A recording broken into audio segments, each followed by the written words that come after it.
Hi, I'm Richard Friedman, and welcome to my video cartoon for December 5th, 2025. Well, folks, today we heard two versions of the same video seen by Republicans and Democrats of the This is this video is titled Richard's Lawmakers, Two Tales of September 2nd Killed Survivors from U.S. Strikes on Alleged Drug Boat in Caribbean Sea.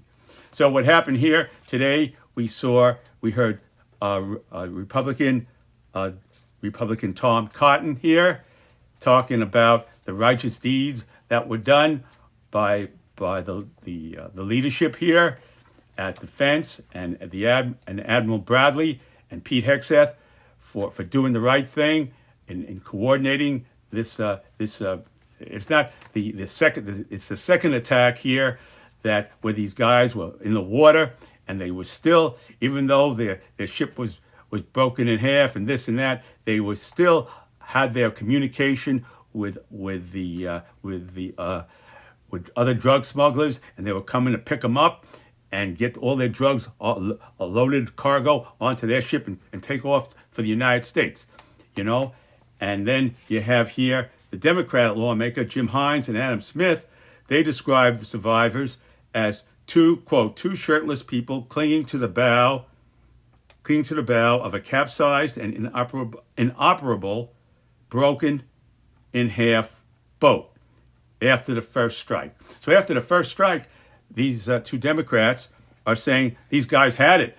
Whatever they were doing, whether they were fishing, they were no longer fishing. If they were carrying drugs and this to the United States, they weren't doing that. They were out of action. They were just hanging on for dear life, onto that boat. That half of it was submerged in the water. It was broken in half, and the other half they were hanging on to, and that wouldn't have not stayed up afloat too much longer. So they were just hanging in there, okay, in their shirt sleeves, basically, with the survivors drifting into the water and in clear distress. They were in distress. The video showed that. They said that. That's a quote. With both representatives, both Representative Jim Hines and Representative Adam Smith arguing these survivors had neither the means nor intent to continue their mission. Whatever it was fishing. They weren't doing, like I said, they weren't doing any more fishing. No more fishing out there. And if they were carrying drugs and stuff, no more of those drugs coming into the U.S., and striking these shipwrecked individuals would therefore clearly be illegal because they were disarmed. They were of no value to the enemy, which is the drug traffickers.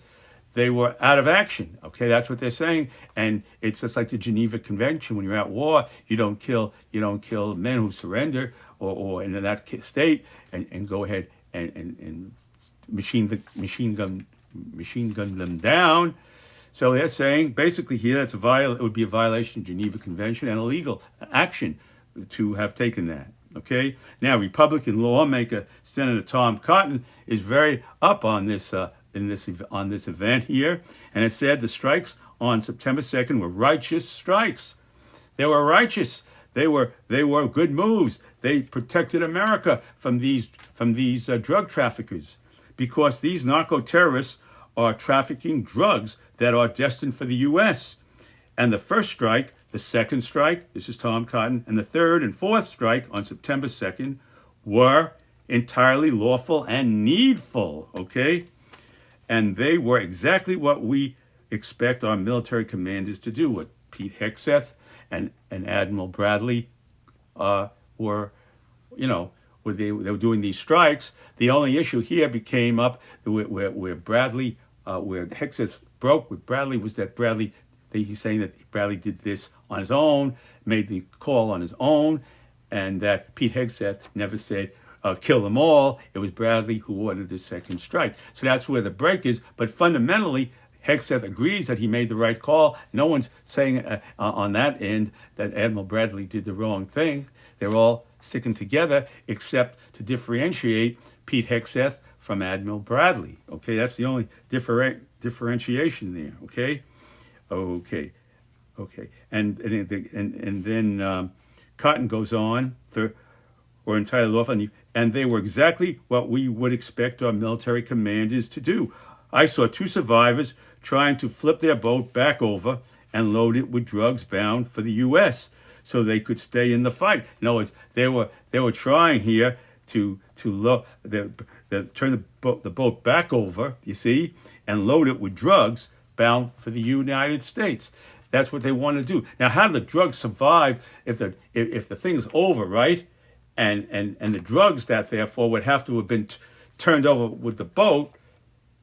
And how could drugs be salvaged, even if they were whatever they were drugs? How could they be salvaged? You know, in bags and bags. And then he talks about and loaded with drugs bound for U.S. so they could stay in the fight and potentially, from what we heard from other narco-terrorist boats, come to their aid from radio communication. Now, these people were at sea here, and their ship was broken in half, and they're in the water there. So how do you? Nobody saw any radio equipment that they could have used to contact other narco boats. Nobody saw any of that stuff. You know, unless they had a little Dick Tracy watch and they were talking into the Dick Tracy watch, you know, or saying something like that.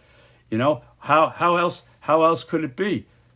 You know, so that's a question about how would they communicate with other narco boats if they were so submerged in water and everything like that, and all their radio equipment would be messed up. The electronic stuff doesn't work too well in water. Anybody who's ever dropped a cell phone in a bathtub or water knows that, you know. So there you have it, okay? And potentially, from what we heard from other narco-terrorists, come to their aid, again, from the radio communication, to recover their cargo.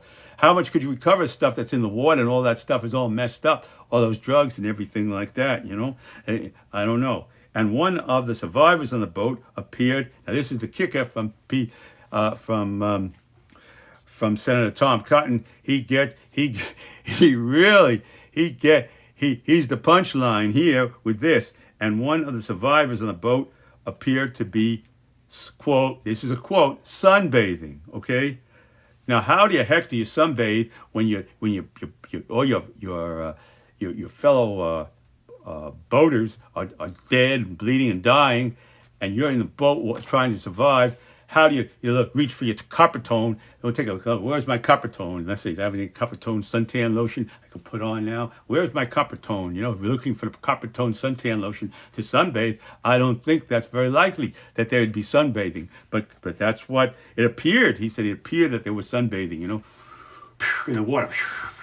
Oh, this is wonderful, that sun. You know, and so there you go. So that's what I'm making the analogy here to say that it's like passengers on the Titanic after it broke in half. Because once it breaks in half, the Titanic broke in half, it went like this. The Titanic hit the iceberg, and then suddenly, and then it broke, and then one of the halves went down, and the other half, after it broke off, went like this, and it stayed floating in the water for a little while. You know, and that was what they were hanging on to in a miniature sense of that Titanic, in a miniature way. Okay, after passengers on the Titanic after it broke in half. So here is what happened here. You see? This is what they were dealing with here. You see? This is the split of the boat.